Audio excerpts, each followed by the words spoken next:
दरम्यान या संदर्भात बोलण्यासाठी आपल्यासोबत शरद पवार गटाच्या विद्या चव्हाण या जोडल्या गेलेल्या आहेत। विद्याताई, स्वागत आहे तुमचं साम टीव्हीवर।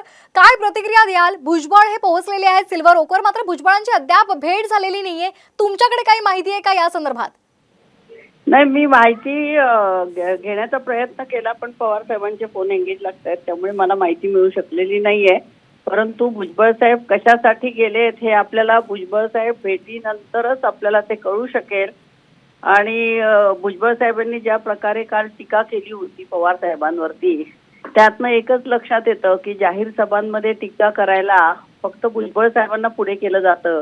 अजितदादा बोलत नाही, सुनील तटकरे बोलत नाही, प्रफुल्ल पटेल भाई बोलत नाही, धनंजय मुंडे आता बोलत नाहीत, आणि हे सगळं फक्त पवार साहेबांवरती भुजबळ साहेबांना पुढे केलं जातं। खरं तर लोकसभेच्या निवडणुकींपासून भुजबळांना तिकीट मिळालं नाही तेव्हा ते नाराज दिसले, राज्यसभेची उमेदवारी त्यांना दिली नाही तेव्हाही ते नाराज दिसले, आणि एकंदरच लोकसभेचा जो फटका बसला त्याच्यामुळे भुजबळ साहेब थोडेसे अस्वस्थ दिसलेले आहेत। आणि तरी सुद्धा आज ते भेटायला येत आहेत। आता त्या भेटीमध्ये काय होतंय हे आपल्याला आता कळणार नाहीये, पण 27% मंडल आयोगाचं जे आरक्षण ओबीसींना मिळालं ते पवार साहेबांमुळेच मिळालेलं आहे।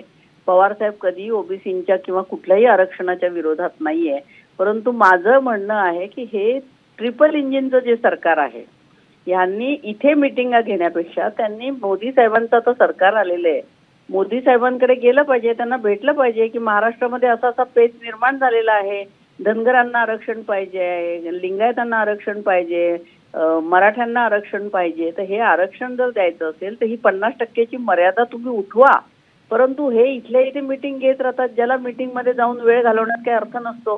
तुम्ही केंद्र सरकारकडे जा ना, आणि मोदी साहेबांना तुम्ही इथे येता, त्यांचा सत्कार करता, त्यांना पगड्या घालता, तुम्ही बोलू शकत नाही का की आरक्षणाची मर्यादा वाढवा म्हणून? देशाची मागणी आहे ही, महाराष्ट्राची मागणी आहे, परंतु कोणीही बोलताना दिसत नाही, आणि त्याचा जबरदस्त फटका ह्या युती सरकारला यावेळी बसणार आहे। कारण फडणवीस सुद्धा बोलत नाहीत, शिंदे सुद्धा बोलत नाहीत, आणि अजितदादा सुद्धा बोलत नाहीत। मग पवार साहेबांच्या भेटीमधनं ते काय होणार नाहीये। तुम्ही तिकडे गेलं पाहिजे आणि सांगितलं पाहिजे आरक्षणाची मर्यादा वाढवून द्या म्हणून, पण ते बोललं जात नाहीये।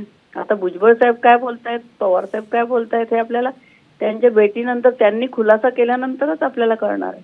अगदी धन्यवाद विद्याताई आमच्याशी बोलल्याबद्दल। तर आपण पाहतोय आताची महत्त्वाची बातमी, छगन भुजबळ सिल्वर ओकवर दाखल झालेले आहेत, मात्र गेल्या अर्ध्या तासापासून त्यांची पवारांची भेट झालेली नाहीये। वेळ न घेताच भुजबळ सिल्वर ओकवर दाखल झालेले आहेत आणि गेल्या अर्ध्या तासापासून ते भेटीच्या प्रतीक्षेत आहेत।